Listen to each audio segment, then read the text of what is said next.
both with the large pharma and then the small and mid-sized pharma companies that we work with, and then a lot of the vendors that we support.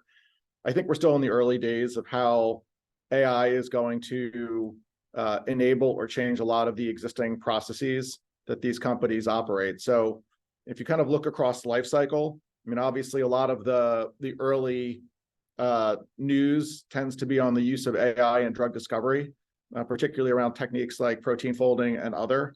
While I think that that's still going to offer a lot of value, where we see, at least in the work that we do, a lot of the innovation and a lot of the application of these techniques in the early days is really around finding better ways to run existing processes.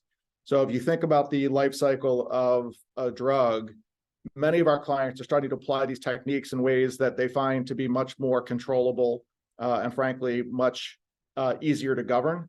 Examples of that would be things like trying to identify sites that would be more appropriate for inclusion in a clinical trial, and using kind of a broad cross-section of data tied to the AI as a way to predict which site is going to have the best accrual rate.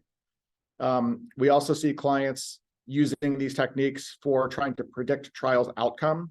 So to see whether or not going in, they can differentiate based on not just the compound itself, but the body of literature that's available and other features, how likely a trial is for a particular molecule to be successful or not. And we see a lot of work being done to use these techniques for sort of process automation around things like protocol development and protocol writing, as well as regulatory document creation. So that's kind of all in the development and operation side.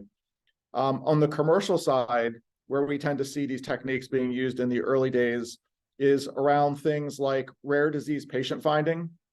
So how do you look at a large section of data across a large number of patients and identify patients who may be underdiagnosed for a particular condition?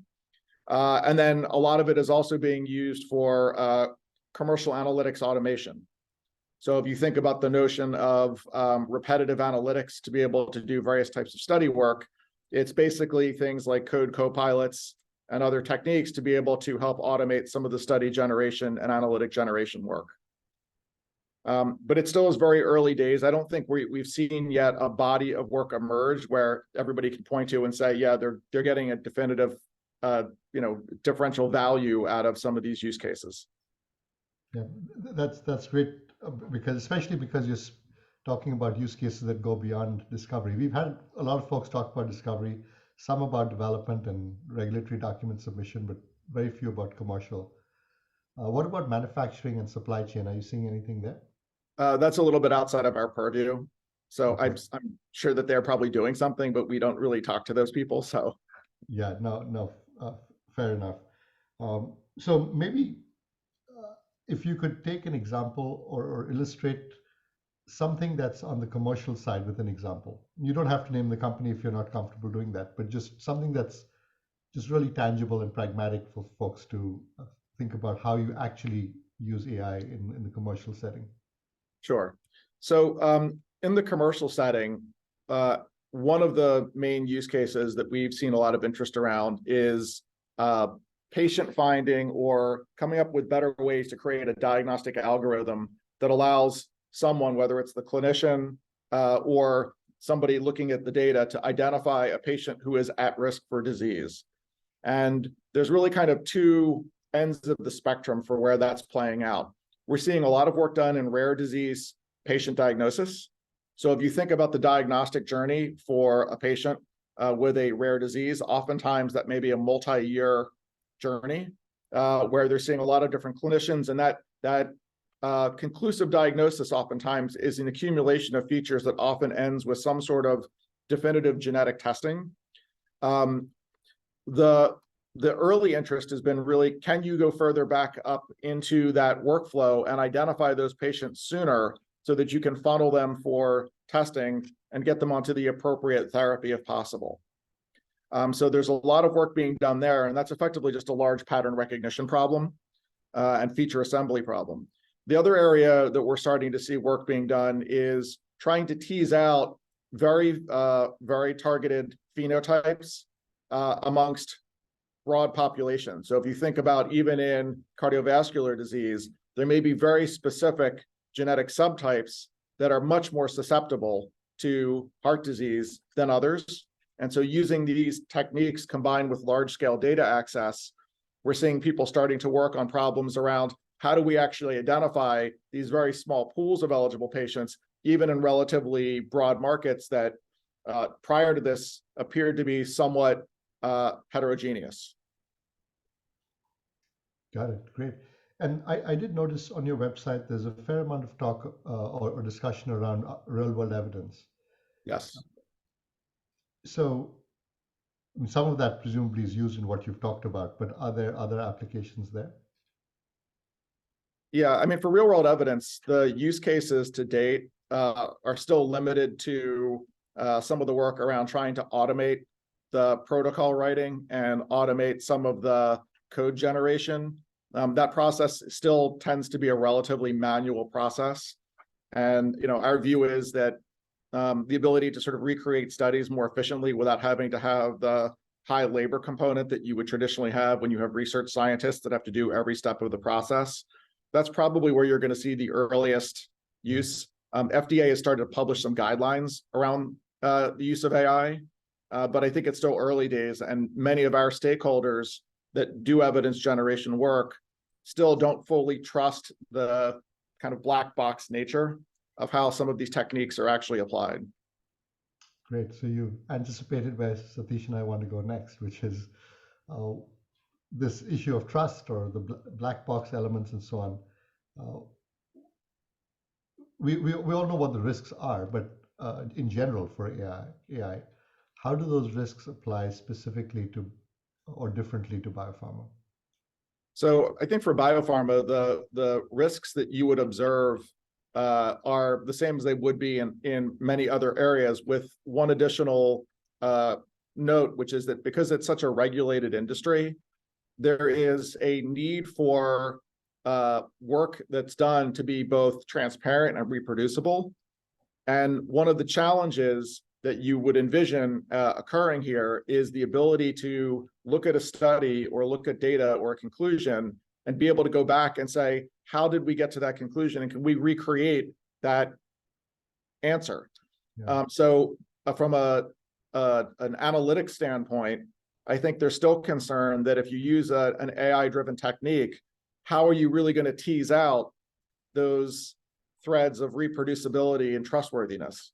I think those are solvable problems, but at the moment, that is one of the impediments because of the regulatory nature of the work that's being done oftentimes. But many of the things that our clients are thinking about are no different here than they would be in any other form of analytic using other types of real-world data, right? You're still going to be concerned about data quality. You're still going to be concerned about bias amplification in the data. All the things that would normally be present in any study design still occur. They just may be more opaque in some of these techniques. The other area that I think is starting to gain notice is the notion of intellectual property rights. Because one of the things that we're seeing is many of the data contributors in our world, the people that actually produce the real world data, are very concerned about the disintermediation that can happen if you basically allow that data to be used as training data for various different techniques. And so there is still not yet a framework that many of them are comfortable with that says, we'll give you access to our data that you can use and put into, some sort of an LLM or whatever other technique you're going to use. And we, the data owner, still feel confident in the governance around that. So the sort of initial response we're seeing from many of our data partners is to both restrict the use of various techniques on top of their data, and or to sort of treat that on a one-off basis so that they can have a very, very specific discussion about what the end goal is and what kind of guardrails are going to be put around the use of the data so that it doesn't get turned into sort of derivative work product of some sort that they can no longer control. Fair enough. And I think I mean, that's really interesting, obviously.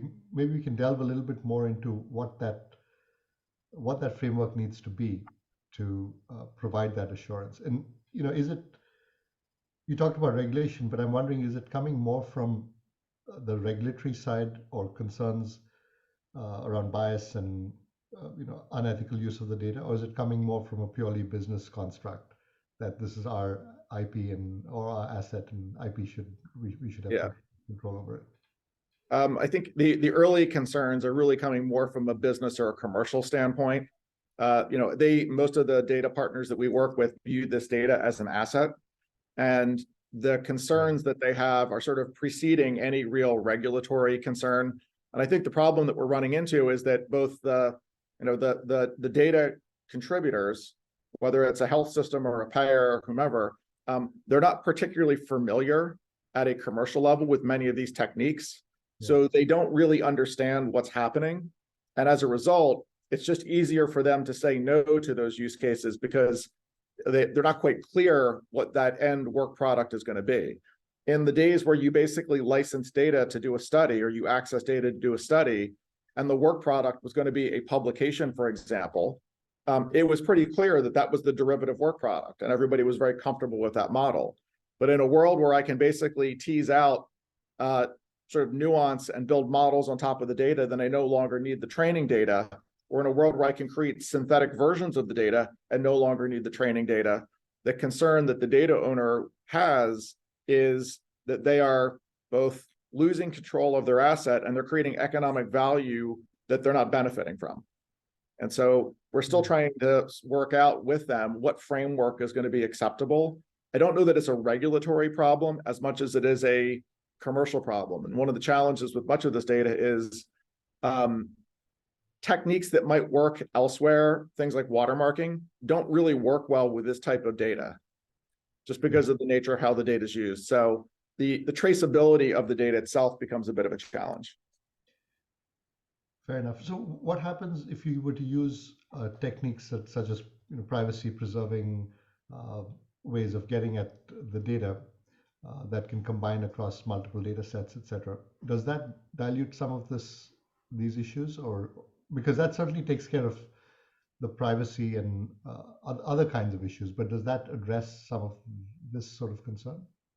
Yeah, interesting. We do a lot of work with privacy enhancing technologies, and the problem that they are solving is not directly applicable to this particular use case, because the concern in this use case is more around what is the end work product, not is there a privacy issue with how you generate the analytic, for example. Interestingly, in the work that we've done with our outside privacy experts, privacy is actually not the biggest concern. So you would imagine that using sort of various types of AI or LLMs on top of this data, that would be the big concern. But ironically, for various reasons, it turns out that's not the largest concern. It tends to be this other intellectual property issue. We actually are using an AI-based technique to deal with data privacy issues in the data itself. So using the sort of LLM model to help us identify sources of PII in the actual underlying data and help us to remediate that. So there are ways that you can use these techniques to help enhance privacy directly, but that does not appear to be the rate limiter at the moment. Fair enough. Satish? You're muted. So Andrew, a couple of things here. One of the other things, interesting things I recall you mentioning is the diversity of requests that you get for like various kinds of analytics from your perspective. And one technique you've been mentioning about using Gen AI is to auto-generate a lot of the software code to handle all of that. Could you comment on that, how you're using that Gen AI in that perspective, or other ways inside your organization? Probably. Sure. So if you in our organization, because we sit across so many different requests between the people that produce the data and the people that are consuming the data and using it for specific types of analytics, we have a relatively large body of information on what study was done, what data was used for the study, what was the research question, what was the license fee that was paid, and so forth. In addition to that, we also do a lot of internal analytics around pre-sale. So things like validating study designs, making sure there's enough patients in the sample, and so forth. Most of that work is basically done using kind of repetitive code. So you can think of an analyst going out and running a query to establish whether or not a study will be feasible based on the number of patients. Much of that we believe is automatable. So we're basically using the corpus of information that we have internally, as well as a lot of the code that's been generated, to start to work on how we automate that process so that we can basically allow our most experienced people to both do more work and do more high value work. And then the second area where we've been using Gen AI is really in sort of more of a customer support capacity, where we're allowing clients now to start to ask questions in more of a natural language sense to be able to get information back around features in the data itself. For example, how do I identify a particular setting of care in this data, which is relatively large scale and highly dimensional? And because we have a lot of the training data, we're able to do that relatively efficiently using sort of a Gen AI based approach. And when you do that, Andrew, certainly outside the biotech realm, people are concerned about hallucinations in courts and things like that. What are the key risks you see in using Gen AI in this way? I mean, for the stuff that we're doing, which is process automation, I mean, the risk is basically that you're going to get code that doesn't work very well, as an example. So I think we're still requiring on our side that there's a human in the loop to basically look at the work product and validate what the output is. We are not using this for what I would view as sort of high risk mission critical applications. So it's still basically a supported model. And we look at these right now as kind of being supporting tools that basically help us with sort of workforce enablement as much as anything else. So, fair enough. I guess my concern is that there's certain things that human in the loop may not be cognizant of or in a position to determine. For example, something more insidious like bias in the underlying data that's being amplified. What should we be thinking about in terms of processes or governance to flag and to mitigate risks like that? So I think that's a good question. How to identify bias in underlying sample data? I mean, that's already work that people do today when they look at any data for any study. I think if you look at sort of the next step, which is applying a Gen AI technique to come up with a conclusion, I think that everyone's still trying to find their way as to what would be appropriate and feasible ways to implement at scale that you could use to actually cross-check the conclusions. And I suspect a lot of that will be driven by what the end use case is. So for example, if I happen to use this as a way to identify sites that are appropriate for clinical trials, I probably also want to replicate using another method that I'm going to get the same conclusion. Those are also sites that are appropriate for clinical trials, and that I'm not over biasing my sample because of either the data or the technique that's being applied.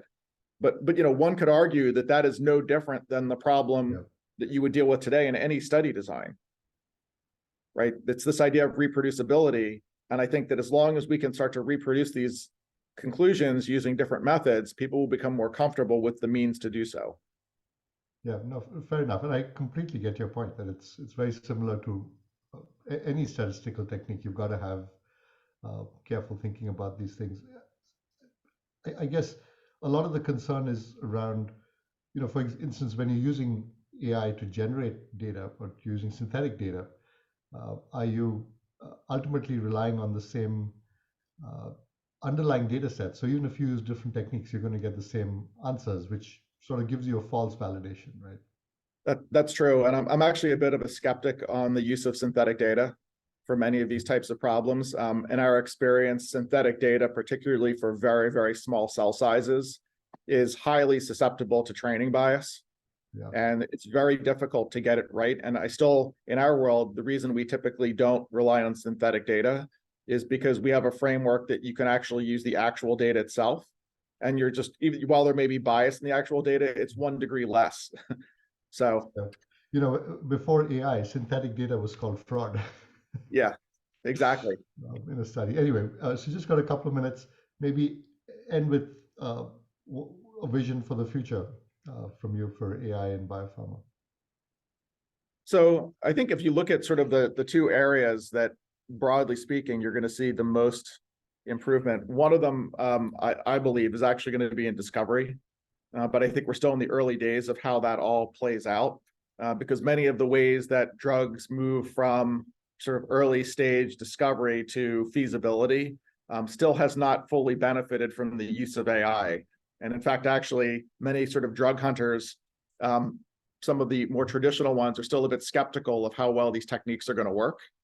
But I do think that that's a solvable problem. I think where it becomes much more interesting is really this idea of how do you create much more targeted therapies to very specific targets, whether that is a molecular target or a patient population. It's the ability to synthesize high throughput answers to things for really, really targeted problems beyond the level of analytic comprehension that sort of a human could do, and to do so on a much more efficient basis. The other area that I think you're going to see a lot of change is going to be on just the workforce and automation side. I mean, if you think about the notion of a pharma company, it's a very large organization, highly structured, highly regulated, and there's just a lot of repetitive process because of the nature of the work they do. All of that work, in my opinion, is ripe for the use of these types of techniques, if for no other reason than to reduce the cost and time it takes to develop drugs and bring them to market. Fantastic. That was great, Andrew. I'm going to stop the recording.